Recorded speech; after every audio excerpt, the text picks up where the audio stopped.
Assalamualaikum warahmatullahi wabarakatuh. Perkenalkan, nama saya Calvin Rahmat Fadilah dari kelas 12 1. Saya akan menjelaskan pembelahan mitosis dan meiosis. Pembelahan sel mitosis merupakan pembelahan sel yang juga melibatkan pembagian dari kromosom serta sitoplasma dalam membentuk dua sel anak yang identik secara genetik. Pembelahan sel fungsinya, yang pertama memperbanyak jumlah sel untuk pertumbuhan, yang kedua sebagai proses regenerasi sel-sel yang telah mati atau rusak. Prosesnya, sel induk memindahkan salinan informasi genetik pada sel anak, dan seterusnya. Sitoplasma sel induk mengandung enzim dan organel. Proses pembelahan terjadi secara bertahap untuk menjamin bahwa sel anakan menerima materi genetik yang sama seperti sel induknya. Tahapan pembelahan secara mitosis. Yang pertama itu ada profase. Profase ini membran inti mulai rusak menjadi bagian-bagian kecil atau fragmen. Benang-benang kromatin memadat menjadi kromosom. Tahapan yang kedua yaitu metafase. Kromosom berjejer pada bidang pembelahan. Tahapan yang ketiga ada anafase. Kromatid saudara dari setiap pasangan memisah menuju kutub yang berlawanan. Pada akhir anafase, kedua kutub sel memiliki kromosom yang jumlahnya sama. Dan tahapan yang terakhir yaitu telofase. Membran inti mulai kembali bergabung, kromosom mulai merenggang. Pembelahan yang kedua itu ada pembelahan secara meiosis. Pembelahan meiosis merupakan pembelahan sel yang menghasilkan sel-sel kelamin, sperma, dan sel telur.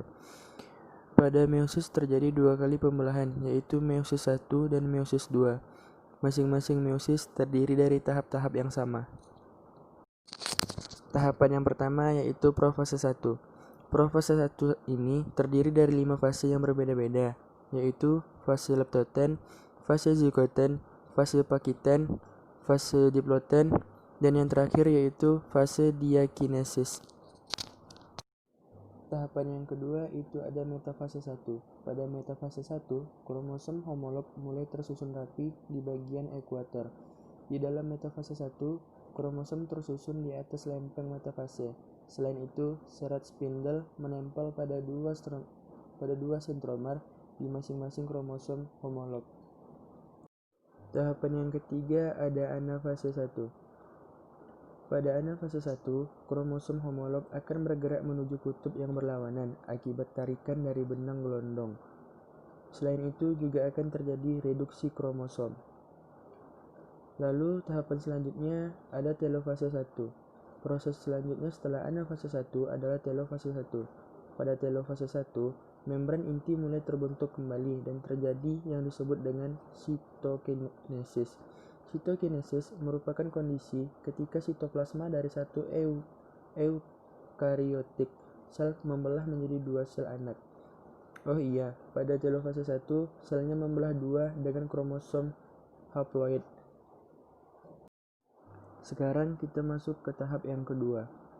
Tahap yang kedua ini ada yang namanya profase 2. Pada profase 2, sentrosom membelah menjadi dua sentriol yang akan bergerak ke kutub sel yang berlawanan.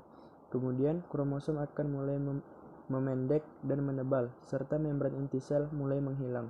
Akan tetapi, pada tahap ini pula mulai terbentuk benang-benang spindle. Benang-benang spindle ini adalah bagian kromosom yang berfungsi menggerakkan kromosom pada saat sel mulai membelah.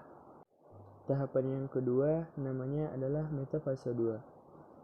Di metafase 2 ini, kromosom mulai tersusun rapi pada bidang ekuator. Mulai tersusun benang-benang spindle yang salah satu ujungnya melekat pada sentromer, sedangkan ujung lainnya melekat pada kutub pembelahan yang arahnya berlawanan.